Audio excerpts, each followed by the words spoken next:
Ինձ թվում է դուք ուրակարգին այդքան էլ ծանոթ չեք, որտեղ խոսքը գնում է վարկային համաձայնագրի վավերացման մասին։ Ենթադրաբար պետք է նաև վարկի մասին մի երկու բան ասեիք։ Ժամկետը, գումարը, արտոնյալ ժամանակահատվածը, դրա մասին ոչ մի խոսք չկար։ Եվ երկրորդ հարցս, դուք ճիշտ է նշեցիք, որ էական հատված գնալու այն բանը փափուկ, որը soft կոչեցիք չգիտես ինչի, եւ ներդրումային բաղադրիչների վրա։ Ես կուզեի, որ դուք մի քիչ ավելի կոնկրետացնեիք, էլի, ինչքան է կազմելու օրինակ հիմնական միջոցներում ներդրումները, որովհետեւ տեքստը, որ կարդում ես, ռոռոկման ոլորտի կառավարման ծառայությունների մատուցման բարեկարգում, օրինակ ջրային կոմիտեի եւ ջրամատակարար գործակալության գործունեությունը բարելավելու նպատակով ինստիտուցիոնալ բարեփոխումների համապարփակ ծրագրի իրականացում, ապահովելով ի թիվս այլնի տեխնիկական աջակցություն, կներեք ինստիտուցիոնալ գնահատման, ներառյալ գենդերային եւ ներառական ասպեկտները։ Ես կխնդրեի մի հատ հստակեցնեիք վարկի մանրամասները զեկուցեիք եւ նաեւ ինչքան է գնալու փափուկ, ինչքան է կոշտ բաղադրիչների վրա։ Շնորհակալություն։ Շնորհակալ եմ, պարոն Խաչատրյան, երևի ուշադիր չեղաք այդ պահին, ես նշեցի թե տևողությունը, թե ծավալը վարկի,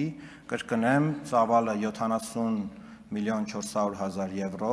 սա համաշխարհային բանկի համաֆինանսավորման կտորն է, մոտավորապես նույն չափի կտոր կունենանք զարգացման ֆրանսիական գործակալությունից, որը նորից էլի կբերենք ձեր քննարկմանը կներկայացնենք, նշեցի նաև ժամկետը 5 տարի, եթե նկատի ունեք ֆինանսական պայմանները, դրանք մենք ձեզ ներկայացրել ենք, կարող ենք նորից ներկայացնել, չգիտեմ կոնկրետ որ պայմանն եք ուզում, ես հիմա բարձրաձայնեմ, այդքան ժամանակ ճիշտ ասած չկա, 20 վայրկյան է մնացել, անդրադառնամ մյուս ձեր հարցին,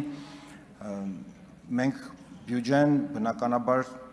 ձեզ տրամադրել ենք, կարող ենք մանրամասն նորից տրամադրել, ուղղակի մեզ լսողների համար արագ ասեմ, որ կոնկրետ ջջը ջրամատակարարման եւ ջրահեռացման ուղղությամբ հենց կոնկրետ ենթակառուցվածքներում ներդրումները կկազմեն 25 միլիոն դոլար, իսկ ռոռոկման համակարգի ենթակառուցվածքների վերակառուցմանը կուղղվի 120 միլիոն դոլար։ Շնորհակալ։ Արձագանք։ Ալամքարյան, դուք ձեր զեկույցը տևեց 2.5 րոպեից մի քիչ ավել, հենց որ ժամանակի պակասության վրա, ժամանակի պակասությունից բողոքելը առնվազն մեղք է ազգային ժողովի եւ հաշվի առնելով, որ պահքի շրջանում ենք։ Grace period-ը, մնացած ամեն ինչ, համաֆինանսավորումը ինչի վրա է գնալու։ Մյուսը, վարկը 70 միլիոն է։ Դուք զեկուցում եք 70 միլիոնանոց վարկ։ 120 միլիոնը ո՞նց եք մտցնում 70 միլիոնի մեջ։ Փաստենք, որ այն 70-ը, որը վարկ եք վերցնում, ընդամենը 25 միլիոնն է գնալու այս վարկի շրջանակներում կոշտ ենթակառուցվածքային ներդրումների վրա։ Շնորհակալություն։ Կարող եմ արձագանքել։ Գուցե նորից ուշադիր չէիք։ Նշեցի, որ ծրագիրը 180 միլիոն միայն առաջին փուլն է լինելու, երկրորդ փուլը լինելու է 250 միլիոն։ Բնականաբար այն թվերը, որը ներկայացնում եմ, վերաբերում են ծրագրի ողջ բյուջեին։ Շնորհակալ եմ։